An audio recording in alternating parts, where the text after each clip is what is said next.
I opened the Quran to any page, and the first verse my eyes fell upon, you know what it said? If you see a Jew behind a tree, kill him. I slammed the book shut. I threw it on the table. I was very angry. What is this trash you told me to read?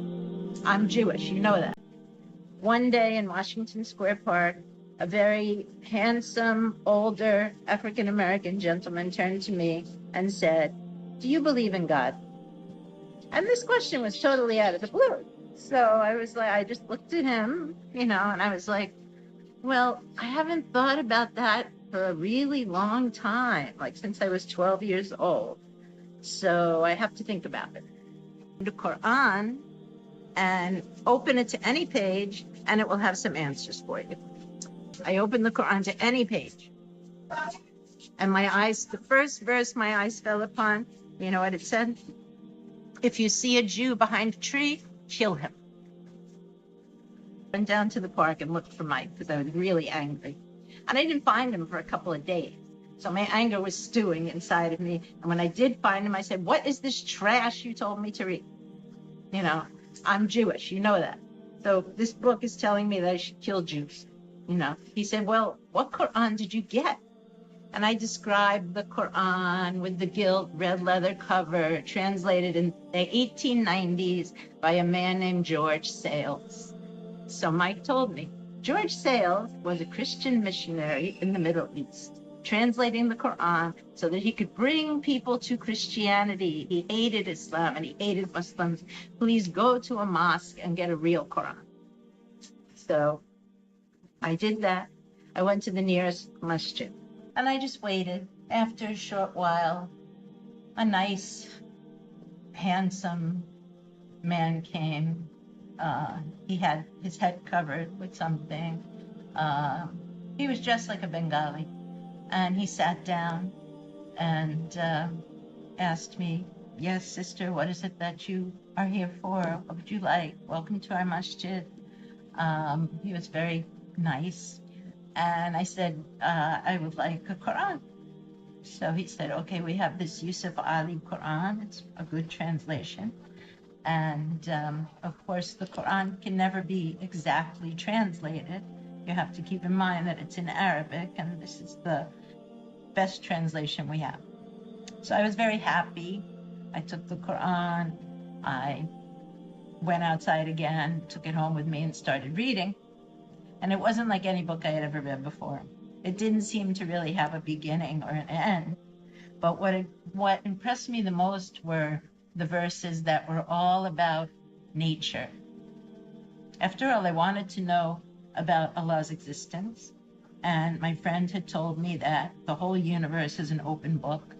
And here in the Quran, this open book, Allah subhanahu wa ta'ala is describing his universe and all the things he created. He said, "Don't you see the stars? Don't you see everything around you and the beauty of it, and the animals that you can eat and that you use for riding and that you get milk from, and the bees that give honey?" And all these verses were just very fascinating to me. By reading the Quran, I really did start to believe that, okay, there's a creator, there's a God. He created all these beautiful things. And he started to show me those things very specifically. I asked for a sign, and he gave me signs. The beautiful rings of Saturn, we were just seeing the first satellite pictures. So there are these perfect rings, the perfect shape of a flower, the fact that clouds are different every day and that the sky is different every day. All these things pointed me toward a creator. But I still didn't understand that I had a relationship with this creator. I talked to my friend Mike about it. I said, I have friends, but I still feel very lonely. And I'm wondering if God created me, what is his connection to me? What is his relationship with me? And he said, "Well, there's a number you can call to ask this question. You can actually call God." I said, "Oh, come on. What are you talking about?" He said, "Yeah, there's a hotline number. It's 33 33 34. So then he explained that you say 33 times, Subhanallah, which means glory be to Allah. Alhamdulillah, which means all praises to Allah, and Allahu Akbar. And if you say each one of these 33 times, and the last one 34 times, you will feel connected to Allah, like a telephone connection. And I looked at him, I'm like, oh, really? But I decided to try it. And I started doing that. I would be walking to work or walking to school, and I would just start saying, Subhanallah, Alhamdulillah, Allahu Akbar. And it really did make me feel that God was with me. He wasn't far from me.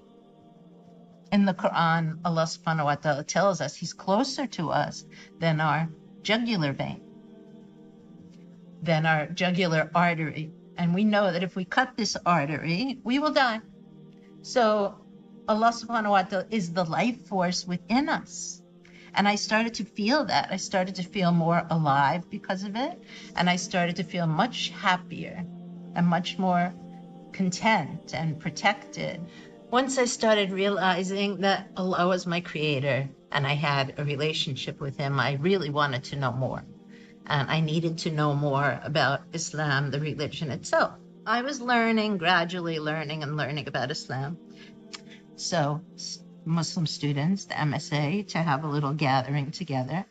And their imam, who was from Iraq, they were very young. We were all students.